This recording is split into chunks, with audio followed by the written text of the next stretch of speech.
quando crescer faz parte do processo natural na trajetória de um político e desistir não é uma opção. E no programa Personalidades, nessa edição, a gente vai conhecer um pouco mais da história do ex-governador do estado de Mato Grosso do Sul, Reinaldo Azambuja, que além de empresário, também ocupou outros cargos públicos representando a população sul-mato-grossense. E eu já quero, então, desejar as boas-vindas para ele aqui nesse programa. Seja muito bem-vindo, governador. Lívia, obrigado, né? Uma oportunidade boa para a gente poder bater o papo. Faz tempo que é para a gente estar aqui no Personalidades, é sempre uma alegria, né? Rever vocês, a equipe, estar nesse local aqui que eu gravei vários programas aqui durante uma trajetória também na campanha de 2014 e a gente fica muito feliz por esse momento e tenho certeza a gente poder falar um pouco da trajetória política nossa. Bom, e eu não posso deixar de destacar aqui, né, que a história do Mato Grosso do Sul também está muito alinhada com a história do Reinaldo Azambuja enquanto empresário, agropecuarista, sabendo que é um segmento econômico muito importante aqui do nosso estado, mas também político, porque ele foi prefeito em cidade do interior, ele ocupou cadeira no parlamento estadual, no parlamento federal, assumiu o estado de Mato Grosso do Sul num projeto muito interessante que eu já acompanhei mais de perto, até era para ser um projeto para o município de Campo Grande, acabou se tornando aí governador do estado. Mas eu quero saber o início de tudo isso, né? Como é que é pensar, por exemplo, um adolescente de 18 anos, que é estudante, dentro da família, se vê sem o pai, e aí tem que assumir, por exemplo, os negócios. Como é que foi começar tudo isso tão novo? Olha, Lívia, a vida ela é feita de grandes desafios, né, para todos nós, né? E a gente vai construindo essa jornada, né? Principalmente acompanhando essas trajetórias que acontecem, e muitas delas inesperadas. Você, de repente, aluno universitário da antiga FUCMAT, né, que hoje é o CDB, você tem um chamamento do teu pai um dia em casa, chegando da faculdade, dizendo: olha, meu filho, eu estou com um problema de saúde, vou ter que me dedicar a esse tratamento, e eu preciso de você nas nossas atividades. Sua mãe, dona de casa, nunca teve assim, minha mãe nunca teve uma experiência nos negócios da nossa família. E esse chamamento, de pronto eu respondi para o meu pai: se é isso, eu estou pronto. Fiz as malas um dia seguinte, voltei para Maracaju, tranquei a faculdade de administração de empresas e fui tomar pé ali dos negócios. Já tinha um certo conhecimento, porque a gente sempre foi muito próximo ali com a família, com o pai, da atividade, na época, pecuária, agrícola também. Estava começando ainda, né? Isso, uma trajetória na agricultura. E aí a gente já tinha ali muitos colaboradores. Na época a gente tinha praticamente 60 colaboradores que trabalhavam com a gente ali dentro das propriedades. E tomamos pé. Um desafio grande. E aí meu pai ficou dedicado ali ao tratamento da doença. Infelizmente, 10 meses depois ele veio a falecer, né? Foi muito rápido a doença, o câncer que ele teve. E ali começou realmente essa trajetória de empresarial, conhecimento, desafios, né? Porque você cuidar de uma atividade que você é alheio, fazer negócios, que eu falo, assinar a folha de pagamento, saber o quão você tem uma responsabilidade com a gama de pessoas que depende de você, né? Isso não é diferente no Estado. Você tem aí 61 mil servidores que dependem de ações, de trabalho. Então ali foi um início muito, no começo muito difícil, mas que me deu muita experiência, né? Te dá uma bagagem de gestão, te dá uma bagagem de conhecimento, claro, do lado privado, lado privado. Aí na sequência, né, logo após o falecimento do meu pai, começou aqueles rumores, eu no Sindicato Rural de Maracaju, grupo de amigos, a cidade não está bem, não sei se você conheceu a história do Prata Braga. Pode contar pra gente. O prefeito lá, que é o que a gente falava, ele o loucão, né? Que ele fez no primeiro mandato o slogan da administração dele: o tempo é de loucura, e no segundo mandato, não tinha reeleição, mas ele foi eleito subsequente, e a loucura continua. O estádio de futebol de Maracaju chama Loucão. Por causa disso. E o ginásio de esporte chama Louquinho. E contra essa loucura, vamos dizer assim, surgiu um grupo de amigos. Alguém tem que ser prefeito, nós não podemos deixar o Prata de novo, o loucão, porque ele ia concorrer a terceiro mandato. E aí, vamos escolher quem? Num grupo de jovens ali, quem tem o perfil? Meu irmão até tinha sido vereador, já mais votado lá de Maracaju, mas aí todo mundo falou, não, o melhor perfil é do Reinaldo. Eu? Por quê eu? Não, você é um bom gestor, você tem conhecimento, você vai dar uma E isso dinâmica seu pai boa. já te tinha identificado em você quando te chamou de volta para Maracaju, né? Não, nada a ver com política. Mas assim, um perfil mais Não, é que meu empreendedor, irmão mais morava no sério. Rio de Janeiro, Ah, à sim. época, e minha irmã fazia faculdade aqui em Campo Grande, então acho que pela mais a proximidade, Uhum. vamos dizer, o irmão não ia trancar uma faculdade de engenharia faltando 1 ano e meio, e nem a irmã terminar bioquímica também. Então ele falou, Reinaldo, e acho que também porque os pais sempre têm percepção, né, dos filhos, mas a gente Sim. sempre foi uma família muito unida. E aí veio o desafio, né, o desafio da disputa lá em 1996, aí o desafio da gestão municipal, ganhei as eleições do Prata Braga, que se me tornou um grande amigo meu, né, ex-prefeito, uma pessoa que a gente vira, ele era muito brincalhão. Teve um outro candidato também, que é o Germano Belan, que na época era presidente da Associação dos Agricultores e era muito forte também, mas a gente saiu vitorioso e ali nós implementamos um modelo de gestão. Gestão por eficiência, pelo resultado, pelo trabalho. Maracaju mudou muito, saiu da 13ª para a 5ª economia do Estado, vamos dizer, em 8 anos. Fizemos grandes transformações, fizemos muitas coisas inovadoras. A cidade melhorou muito, né? Então, ali foi o início de uma trajetória já na política, é muito diferente o privado do público, né? Sim. Mas você trazer para o público a experiência do privado é bom, porque você traz coisas do dinamismo, das coisas andarem mais rápido, de você poder realmente planejar. Eu não acredito nada, Lívia, sem planejamento. Aí o desafio dos 2 mandatos foi muito prazeroso, porque na prefeitura você convive de perto com as pessoas te chamam pelo nome, te conhecem, sabem quem você é. A cidade é pequena, então você é conhecido em todos os lugares. E ali a gente pôde conviver um pouco mais perto com a população, com os anseios, com as dificuldades. Por que que não tem médico no hospital? Por que que não tem médico na unidade de saúde? Mas, gente, tem um médico, mas ele não vai trabalhar. Peraí, então vamos fazer o seguinte, vamos pôr câmera na recepção do posto de saúde da unidade do hospital municipal e põe aqui na minha tela, aqui na minha sala, uma televisão que eu vou ver. Quando tiver muita gente na recepção é porque alguma coisa está acontecendo. E eu várias vezes eu Monitorava de liguei perto. e várias vezes eu fui à unidade de saúde. Por que que o médico não veio? Deu um problema, adoeceu, é concursado. E aí a gente resolveu parte desse problema contratando plantões médicos.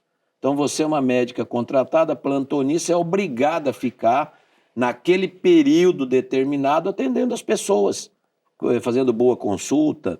No hospital não era diferente, tinha o médico plantonista do dia e ele tinha que dar atendimento àquelas pessoas que buscavam uma média complexidade, uma alta complexidade. Então ali assim, você vai vivenciando experiências, né? Sim. Experiências exitosas, concluir o mandato pavimentando a cidade inteira, a empresa de saneamento era a Sanesul, era estadual, não era responsabilidade do município. Mas eu consegui um recurso federal com o nosso saudoso senador Lúdio Coelho para fazer esgotamento sanitário.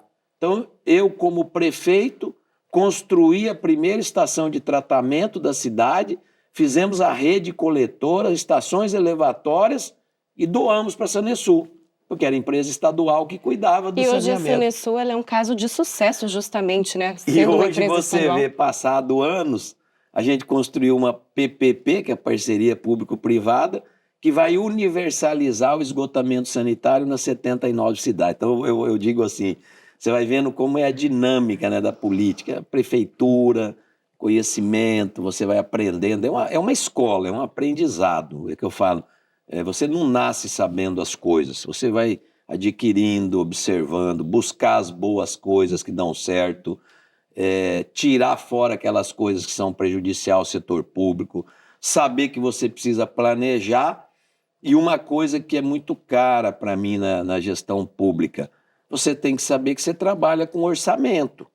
E você não pode gastar 100% desse orçamento só no pagamento de folha ou nos encargos da dívida. Tem que sobrar para os investimentos, que é aquele que vai direto para atender as pessoas. Eu acho que esse foi o grande assim, legado do Reinaldo como gestor municipal e estadual. Cuidar muito de perto dessas questões da gestão, qualidade dos gastos, evitar desperdício, para sobrar, para aí sim você atacar aquilo que é primordial para o cidadão, para a cidadã, o asfalto, o investimento, no caso do município, a unidade de saúde, a cidade limpa, a cidade iluminada, a praça pública, a área esportiva, as creches funcionando bem, ter vaga para a criança poder ir para a creche, a mãe trabalhadora precisa de creche. Sim. Onde você vai deixar o filho? Quem tem posses, quem tem recurso, paga um cuidador, uma babá, alguma pessoa. E a mãe que não tem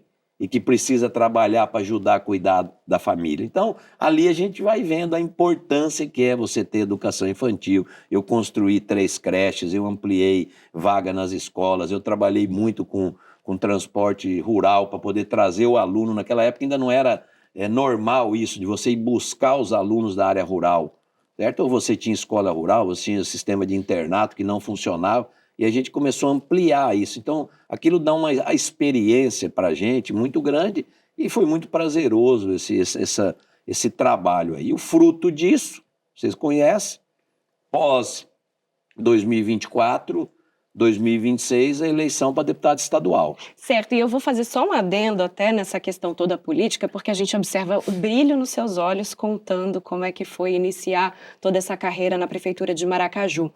E eu sei, entrevistando outros políticos, que muito iniciaram suas carreiras em grêmios estudantis, né, com movimentos de política, e a gente observa que o seu caminho foi um pouquinho diferente.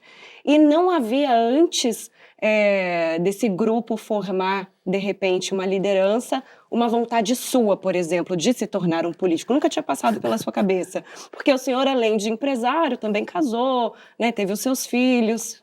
Lívia, eu era talvez um dos mais críticos à classe política. Falava, política não é comigo. Eu tenho horror a isso. Eu não via realmente as coisas acontecerem, tá? Então eu tinha assim, como é parecido com hoje, as pessoas meio que ficam de lado com a classe política. Ah, promete e não cumpre, fala, mas não faz. E isso era comigo também. Só que aí esse grupo falou, mas se a gente quiser mudar alguma coisa, nós temos que tentar entrar dentro. Senão nós vamos ficar aqui de fora falando e as coisas não vão acontecer. E a impressão que a gente tem, por exemplo, é que grupos associativistas, como dos produtores rurais, por exemplo, são muito influentes, né, que realmente conseguem interferir de alguma maneira por conta de poder econômico, né, influência política, ter uma inserção. E às vezes também não é assim tão literal quanto a gente pensa. Não é, até porque minha candidatura em Maracaju em 96 saiu de um grupo de amigos e dentro do sindicato rural, grupo de produtores ali, alguns com muito mais idade do que eu. Eu fui eleito com 33 anos, então assim, muitos que tinham mais idade, mais experiência, mas queriam uma gestão nova, alguma coisa nova na política, entendiam que Maracaju já era um município importante no contexto do estado e que merecia uma administração um pouco diferente daquilo que se apresentava. E aí veio esse grupo, aceitamos o desafio, campanha não tem nenhuma campanha fácil, né? Aí você começa praticamente do zero, porque você não é conhecido, ninguém vota em quem não conhece, você é conhecido no meio, onde você convive, setor produtivo, empresários, produtores rurais, mas, vamos dizer, na comunidade, no povo, no bairro, nas associações, você não é conhecido. E aí começou uma trajetória muito bonita, ali a gente viu assim, a importância, né, dessa questão da família, como eu encontrei gente na minha campanha em Maracaju que falava para mim, eu vou votar em você por causa do seu pai, ele fez isso para mim, ele ajudou minha família, teu avô, eu morei lá com eles, com a sua avó, então você vai vendo a importância, né, os laços que a família criou dentro da cidade, que acabou levando, claro, com o desempenho nosso na campanha. Ali a gente começou a fazer muito parecido, você lembrou, a gente fez o Pensando Campo Grande, que depois se transformou no Pensando Mato Grosso do Sul. Mas ali eu tive um professor que me ajudou muito, o Heron Brum, professor da Universidade Federal, Sim. um pensador, um cientista político. Ele criou para mim, falou, eu vou te dar uma coisa muito simples, você põe uma caixinha e faz uma pergunta para as pessoas, na casa, você vai visitar as pessoas, você deixa um questionário, você está contente onde você mora? O que você acha que precisa melhorar? Se você eleger o prefeito, o que você gostaria que fosse a prioridade número 1 no seu bairro, na sua cidade? Um questionário simples. E falou, e pede para as pessoas devolverem. Eu fiquei impressionado quantas pessoas devolviam aquele questionário para eu olhar e saber que naquele bairro onde eu passei andando a pé pedindo voto, as pessoas queriam manifestar da sua prioridade. Então, aqui que é isso, Lívia? É você ouvir as pessoas, né? E o Heron me ensinou isso. Foi o começo ali de uma trajetória quando candidato a prefeito. Isso foi muito, muito positivo, isso traz para a gente experiências assim, extremamente positivas e exitosas. Então, esse foi o começo de tudo ali como prefeito ainda da pequena Maracaju, aquela época. Muito bem, então esse foi o começo de tudo, mas o programa Personalidades vai para um rapidíssimo intervalo. Daqui a pouquinho a gente volta com bate-papo com o ex-governador de Mato Grosso do Sul, Reinaldo Azambuja, e conhecer mais de perto a história de vida e carreira política dele. Não sai daí.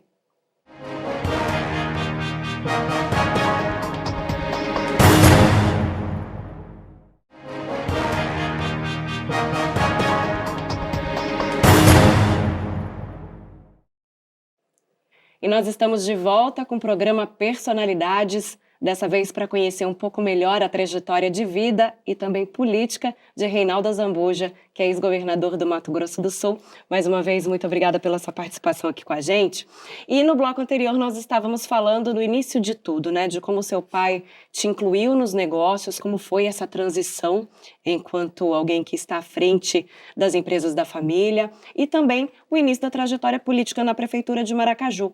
E o interessante é que o seu crescimento na política não se resumiu ao Poder Executivo, né? Teve essa passagem pelo Poder Executivo e logo o senhor migrou para o Poder Legislativo, né? Tanto pelo Parlamento do Estado quanto pelo Parlamento Federal.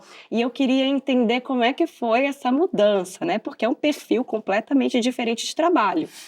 Ali quando concluiu, né, Lívia, praticamente os 8 anos da gestão municipal, presidente da Somasul, então ele se criou um ambiente com vamos dizer assim, os 79 prefeitos do estado, a gente convivia, fui presidente, eu consegui pela primeira vez levar todos os 79 para dentro da entidade, a gente fez um trabalho muito bonito, criou uma ressonância com a classe política estadual. Então terminou em 2004, logo 2006, a campanha de deputado estadual. Eu coloquei meu nome, né, como um dos concorrentes, pretendentes. Teve um momento que tinha que escolher, em qual chapa?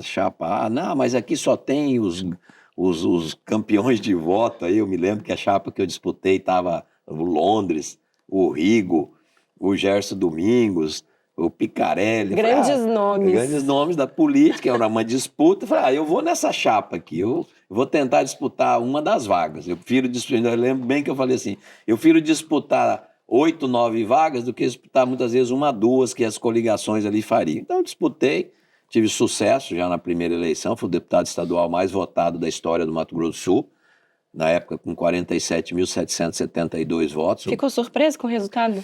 Fiquei surpreso. Assim, eu achava que elegeria, mas não com a quantidade de votos que eu tive. Eu tive votos em todas as cidades. Muito fruto do conhecimento do prefeito de Maracaju, foi bom prefeito, bom estado. Então, no entorno de Maracaju, ali, Rio Brilhante, Itaporã, Jardim, Guia Lopes, Cidrolândia, onde teve mais ressonância o trabalho, eu fui o mais votado. Em Campo Grande, na capital, na época, eu fiz mais de 6 mil votos aqui na capital, sem ter uma base política. Então, teve um bom resultado, fruto do quê? Do trabalho da prefeitura, que teve uma ressonância muito positiva. Parlamento totalmente diferente, né? Você convive ali. Eu me lembro bem que a gente chega assim, com o mais votado, né? Você acha? Eu lembro que o presidente era o Londres, ele fez uma reunião comigo, falou: eu só quero te dizer uma coisa aqui, que aqui na Assembleia, a quantidade de votos fica lá fora. Aqui vale o mandato. Então, os 24 aqui são todos iguais. já é uma experiência, né? Com certeza. Significa que não adianta você ter tantos votos, achar que você é melhor do que o que E teve na menos. época não tínhamos redes sociais, Isso. então eu acredito que o parlamento era muito na Então, e força ali, do aí discurso começou um belo mesmo. trabalho ali. Na época elegemos junto o André governador, foi na mesma coligação, no mesmo grupo político ali, a gente trabalhou junto. Experiência muito exitosa, você conviver com o parlamento, com a situação, com a oposição, com as diferenças, com fiscalização. Você tem um outro ambiente, bem diferente.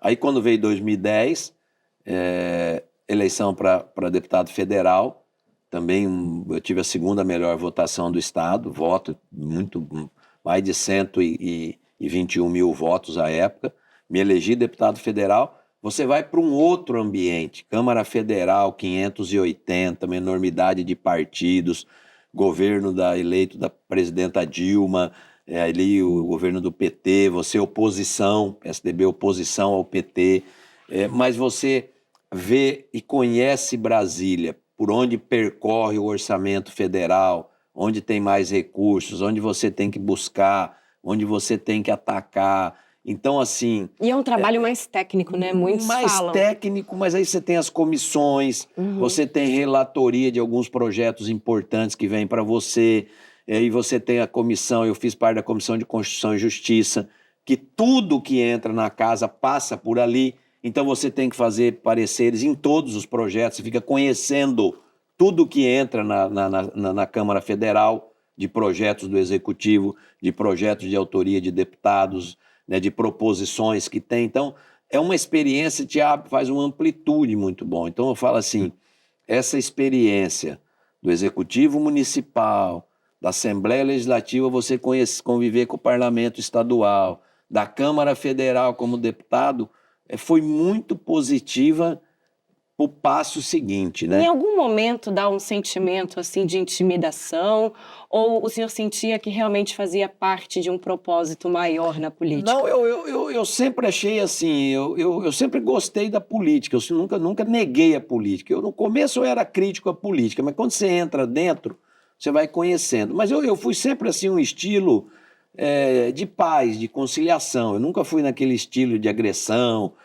do xingamento, do falar mal, do que nada tá bom. Mesmo na oposição contra a presidenta Dilma à época, era uma oposição construtiva, pensando no país, olhando principalmente Mato Grosso do Sul, as necessidades, as dificuldades, o que a gente enfrentava aqui, com os problemas que perduram alguns. Nós tínhamos problema de logística, nós tínhamos problema em algumas áreas de infraestrutura que eram importantes, mas uma oposição muito mais responsável, não uma oposição estridente para falar mal ou só achar defeito, vamos dizer assim. A gente apontava rumos também. Então ali me deu uma experiência muito positiva, né, do Parlamento Estadual, do Parlamento Federal, de como funcionam as coisas em Brasília. Brasília é muito grande, Lívia, muito grande. Então você tem... Na época a emenda ainda não era impositiva, você conseguir um pequeno recurso era uma dificuldade para mandar para o município, para vir para o estado. A emenda de bancada era pequenininha. Hoje não, hoje um deputado federal tem mais de 50 milhões de emendas dele própria. A emenda de bancada hoje dá quase 400 milhões para você distribuir a municípios, as obras prioritárias do estado. Isso não existia naquela época. Isso mudou de lá para cá. Mas assim, qual ministério? Aí, onde você convive, onde você vai buscar o recurso, onde que tem mais chance de você ter sucesso. Isso ajuda, né? Porque te dá uma bagagem. Eu não imaginava ainda tão rapidamente disputar, né, o governo do Mato Grosso do Sul, mas aí quando eu disputei a prefeitura da capital em 2012, no meio do mandato de deputado federal, e que as coisas em Campo Grande estavam muito difíceis, uma dificuldade, e eu coloquei ali o Pensando Campo Grande, apresentei uma boa proposta, mudei o domicílio eleitoral de Maracaju para Campo Grande e tive um belo resultado. Não fui para o segundo turno por 0,2%, uma diferença mínima. Ali despertou algo diferente, um chamamento já da capital pelo gestor, pela pessoa que sabe fazer política pública, e ali, então, foi uma sequência realmente, da sequência do Legislativo, que foi Assembleia e Câmara Federal, para o passo seguinte, que foi em 2012 a disputa na prefeitura da capital. Em contraponto a isso, pensando em grandes projetos, sabendo que nós estávamos vivendo uma crise na gestão municipal, na prefeitura, né? Uma crise, enfim, quem acompanha os noticiários deve ter percebido, né? A gente teve transição aí de prefeituras que gerou algo significativo para a nossa capital. Depois tivemos uma crise no governo federal, onde aconteceu praticamente a mesma coisa. Então, você participar de um processo decisório como esse, enquanto um cabeça de chapa, e a sua família em contraponto a tudo isso? Como é que eles pensavam nisso? Como é que eles reagiram?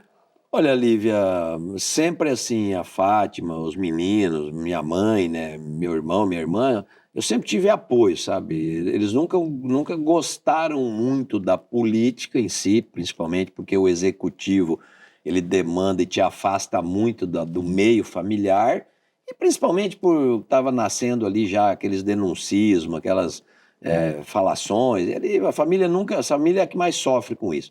Mas sempre me apoiaram, a Fátima, meus filhos também, sempre tive o apoio, foram junto, aí veio a disputa de 2012, prefeitura, não tivemos sucesso, mas a gente plantou uma semente, e aí veio 2014, né?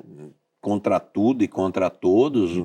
Porque aí o embate ele muda de nível, né? Você disputar o Completamente. Estado, né? O Exatamente. Estado. Mas eu tinha feito um projeto, um programa, que você lembra, que era o Pensando Mato Grosso do Sul. A gente andou por todos os municípios, a gente ouviu as pessoas, a gente conversou com a população das 79 cidades. Então eu tinha um instrumento poderoso nas mãos como candidato a governador. O que era esse instrumento? A vontade das pessoas de cada lugar. Eu chegava em Japorã, eu sabia o que Japorã falou para mim como prioridade. Eu ia para Figueirão, estou falando das cidades pequenas, mas quando eu fui para Dourados, que eu fui para Nova Andradina, que eu fui para Naviraí, que eu fui em Cidrolândia, que eu fui em Paranaíba, você tinha, através do Pensando Mato Grosso do Sul, um raio-x das necessidades das localidades, das prioridades daquelas localidades, o que eles queriam do gestor. Então, assim, facilitou muito para a fala, para os programas eleitorais. Claro que você enfrentar duas máquinas, né? Uma máquina federal, que era o senador Delcídio, o Nelson Trade, que era a máquina do Estado apoiando ele, e eu saindo ali como um voo solo, um ex-prefeito de Maracaju e depois deputado estadual e federal, num contexto estadual. Mas aí que eu digo que na política nada é impossível. Você acreditar, você ter uma boa proposta. Nós formatamos um programa de governo muito bonito, execuível, simples, mas que as pessoas que leram o programa acreditavam nele e conseguimos transmitir essa linguagem para os programas de televisão, para as pílulas da coisa. Uma música muito bonita, eu me lembro que o meu jingle, a Justiça Eleitoral proibiu, não liberava. E quando faltava uma semana para o primeiro turno, pá! Libera, eu com aqueles cantores que cantaram comigo, vários ali, né, que estão até hoje, eu me lembro do Munhoz e Mariano, Patrícia e Adriana, Lobé, que eles cantaram junto comigo. Grandes vozes aqui do estado, Grandes vozes, né, e cantaram um jingle meu da música, foi muito legal aquilo, eu cantando no estúdio com eles ali, meio no improviso, e aí quando soltou aquilo ali, já tinha mais uma força das redes sociais, aquilo impulsionou muito, né? Tanto que ali os institutos de pesquisa muito de lado, né, dando a gente como fora do páreo, quando veio no final os ajustes das pesquisas, e aí a vitória, né, no primeiro turno, ainda do Delcídio, mas eu muito próximo dele, e no segundo turno consolidou uma vitória que iniciou a trajetória do governo do Estado. E aí, no início do programa, né, quando eu faço a introdução do nosso entrevistado aqui no Personalidades, eu citei a seguinte frase, né? Quando desistir não é uma opção. E o Reynaldo assume como governador do estado de Mato Grosso do Sul, enfim, com o caixa zerado, com o aumento já votado, aprovado para ser concedido para os servidores, um contexto político nacional assim, né, numa transição política, numa crise literal, e depois uma pandemia.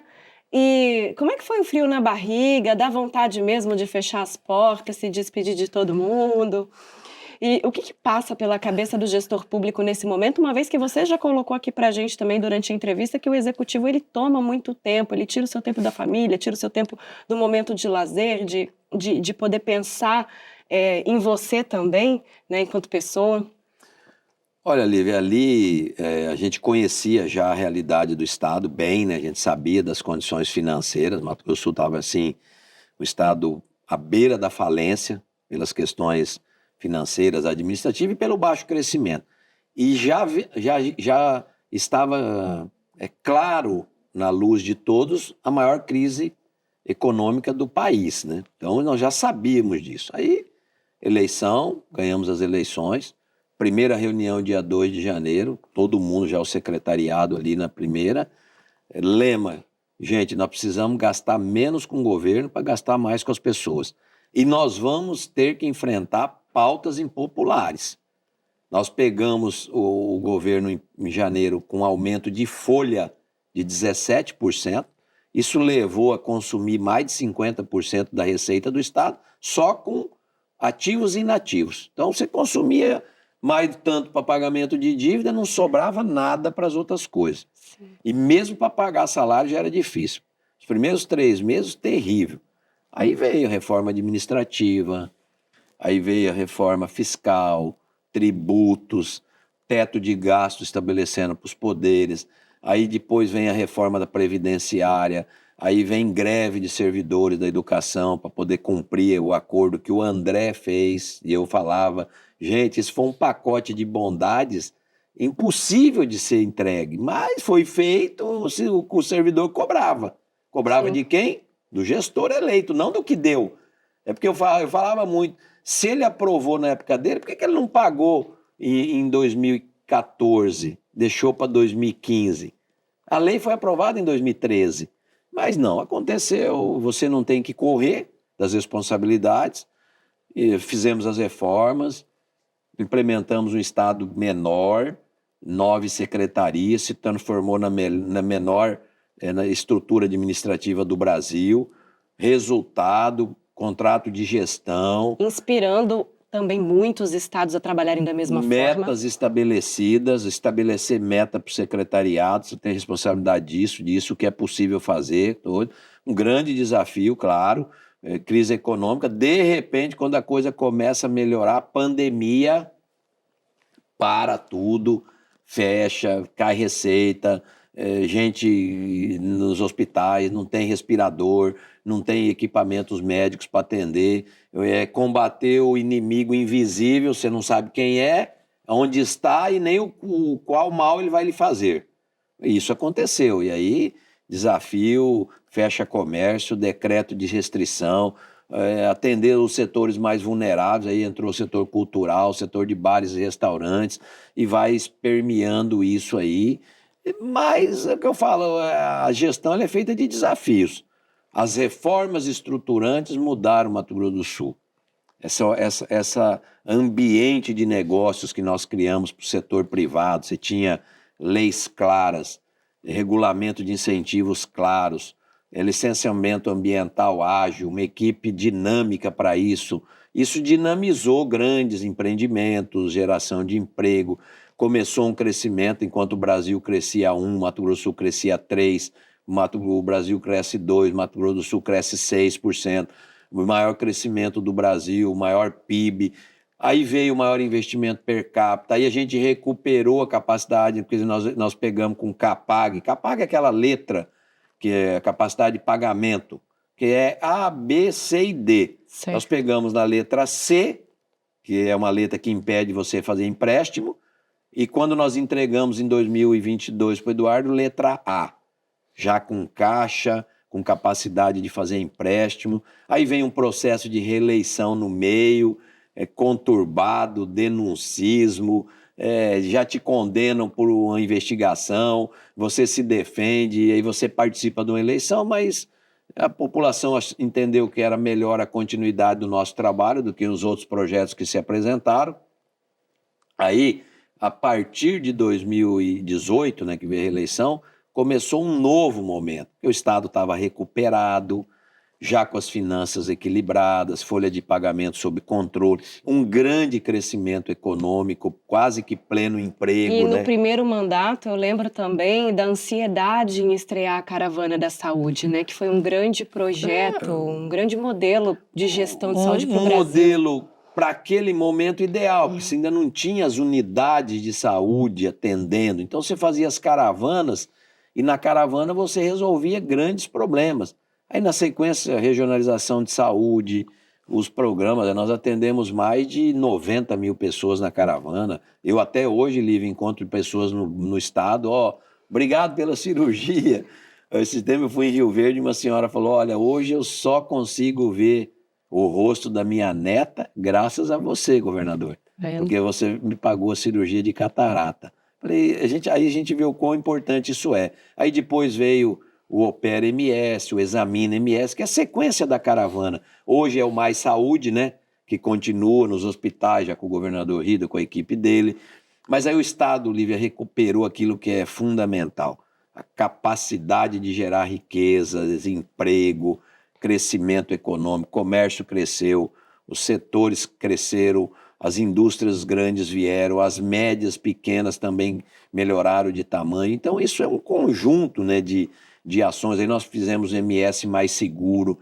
Mato Grosso do Sul se tornou um dos estados, é ainda hoje um dos estados mais seguros do Brasil, é o segundo ou terceiro mais seguro, é a Polícia Civil que tem maior resolutividade para a conclusão de homicídios, de apuração de crimes, aparelhamos bem a polícia, começou um grande projeto de infraestrutura nos municípios, que é o municipalismo, ajudando. O governo presente, a gente ia para os municípios, ouvia as prioridades, escolhia o que eles diziam para nós. Não é eu, o governador, achar o que você que mora em Nova Andradina escolhe como prioridade. É eles escolhendo e o governo do lado de cá executando parcerias.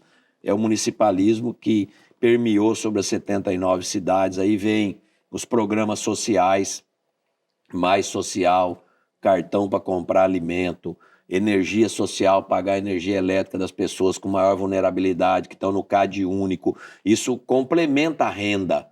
E junto com isso, um grande crescimento, os contratos de gestão funcionando bem, a pandemia diminuiu, o crescimento econômico avançou, e aí as coisas foram melhorando, vamos dizer assim. Você sai de um estado deficitário, com baixa perspectiva de crescimento, transforma num dos estados que mais cresce, de repente o estado se transforma no estado que tem o maior investimento per capita do país, quer dizer, aquele que mais devolve para a população dos impostos pagos por todos nós.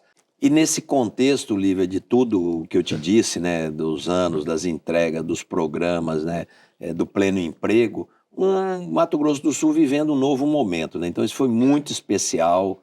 Nada aconteceu por acaso. Eu sempre falei, não tem a varinha mágica da fada que vai lá e bate. É atitudes, né? Governar é atitudes. Algumas são impopulares, mas são necessárias. E aí o planejamento. Se você fizer no achismo, você muitas vezes, às vezes, vai se perder no meio do caminho. Então, graças a esse planejamento, coragem de fazer as reformas, coragem de montar uma equipe, muitas vezes jovem ainda, mas que trouxe experiências exitosas, buscar boas práticas de outros lugares, o Mato Grosso do Sul acabou se transformando, vou dizer assim, hoje no estado que é o olhar do país. Grandes empresários Sim. vindo para cá, grandes empreendimentos. Eu fui 10 vezes em São Paulo, Lívia, para a Suzano instalar em Ribas. 10 vezes. Nós tivemos em Santa Catarina N vezes para a Aurora dobrar de tamanho em São Gabriel do Oeste, né? A Arauco, nós fomos em Curitiba N vezes conversar com a diretoria para eles virem, mostrando, olha, não esqueço que o seu Zé Lopes, que é dono da Impasa Dourados, hoje Impasa Sidrolândia, já é a segunda maior produtora de etanol do Brasil, vai ser a primeira. Sim. Né? Eu fui atrás dele, eu sabia que ele tinha em Nova Mutum e Sinop. Fomos falar com ele. Eu e o Jaime veio. Eu não quero sair daqui, não estou muito. Falei, olha os incentivos, olha como é bom Mato Grosso do Sul. Ele olhou, gostou, veio, montou a primeira planta em Dourados. Já está com a segunda planta montando em Sidrolândia. e está encantado com o Mato Grosso do Sul, com o ambiente de negócios, com a transparência que o governo tem. Então, assim, é muito prazeroso, né? Você sair lá de 2015, um estado falido, quebrado, uma das últimas notas de capacidade de pagamento, para um dos estados mais promissores, que mais cresceu, que mais gerou oportunidades e que hoje orgulha todos nós, tudo valorizou aqui no Mato Grosso do Sul.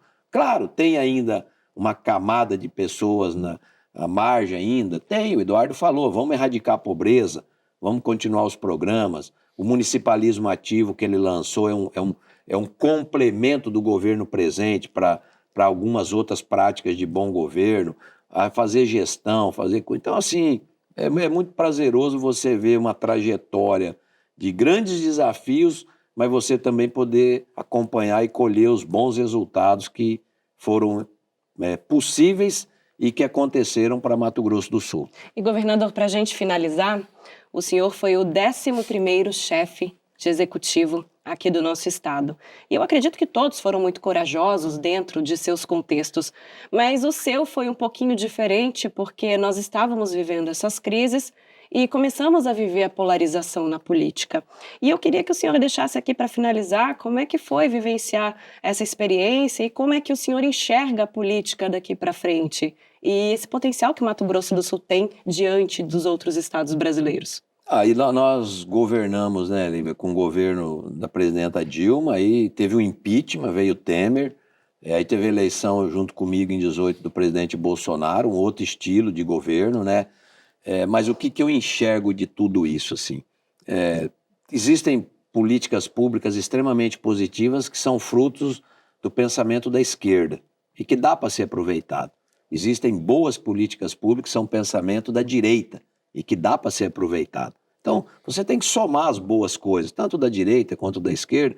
Agora, nós temos que fazer a política da conciliação, de buscar resultados, na prática resolver problemas, né? Os problemas estão aí, não são poucos, são muitos. Vamos buscar soluções para esses problemas, vamos avançar nos problemas. Então, assim, eu tenho muita tranquilidade hoje, né, como o 12º gestor, de ter feito um sucessor à altura de Eduardo Riedel, experiente, gestor, nunca tinha sido político, né? Então nunca disputou uma eleição. Todo mundo fala, você é maluco? Vai pegar alguém que entra. Eu acho que esse é o perfil que Mato Grosso do Sul precisa. E aí você viu que deu certo, governo arrojado, um governo continuou o que é bom, inovou naquilo que precisava inovar e apresentou grandes coisas novas para Mato Grosso do Sul. Então eu acredito muito na política de você conciliar. Claro que oposição e situação sempre vai ter, né? Nós temos que aproveitar as boas coisas da inteligência e da inovação. Você vê a PPP das Infovias Digitais, nós vamos ser o primeiro estado livre do país a ser conectado 79 municípios por internet, todos os órgãos públicos, rapidez, telemedicina, infovia, infraestrutura caminhando. Agora, essa semana passada, você acompanhou, mais 30 bilhões de investimento, mais uma empresa de celulose em Três Lagoas, 7 bilhões na mineração em Corumbá. Nós vamos sair de 4 milhões de toneladas de ferro e manganês para mais de 30 milhões de toneladas. Isso num período de 3 anos. Isso é o quê? É emprego, é oportunidades, é crescimento. Aí você vê as empresas de proteína animal se modernizando, credenciou mais 5 plantas para a China, exporta. China eu pego entre China e Índia, nós estamos falando em 3 bilhões de pessoas que consomem a riqueza produzida por nós aqui no Mato Grosso do Sul. São nossos compradores, são nossos parceiros comerciais. Aí agora vem Bioceânica, né? Saída por Murtinho, Argentina, Paraguai, Chile, portos do Pacífico. Eu vejo assim um ambiente para Mato Grosso do Sul extremamente positivo, de oportunidades, de crescimento. Vamos fazer bastante qualificação profissional, vamos ocupar essas vagas disponíveis com pessoas aqui do Mato Grosso do Sul, formação, educação, creche, criança. Agora o Eduardo está colocando para ajudar os municípios a fazer creche, vaga nas creches. Então, eu estou assim muito otimista com o ambiente do Mato Grosso do Sul E a gente fica muito feliz de ter feito parte desse momento da história do Estado, desse momento tão especial, nessa aí trajetória que nós conversamos um pouco aqui. E aí, por trás disso, o Reinaldo continua pescando, é pai, é avô, é esposo. Continuo pescando, gosto da pescaria, sou adepto do pesca e solte, tá? Pegar Sim. o peixe, tirar foto, filmar, soltar, conviver com a família, poder viajar com a família, com a mãe, com os irmãos, com a Fátima, com os filhos, conviver com os netos e os amigos, né? Porque a política te afasta dos amigos, você fica distante muitas vezes, é muita afazeres, é muita atividade, você tem uma liturgia do cargo de governador que te obriga muitas vezes a estar em vários lugares. E aí, quando você sai, né, dessa obrigação, você pode conviver mais com os amigos, você pode ir pro barzinho da esquina tomar uma cervejinha, um chopp, sair com a esposa para jantar à noite, ir para uma pescaria, poder viajar, mas fazer a boa política também, cumprir a missão como dirigente partidário agora, filiações, organizar o partido para as eleições municipais.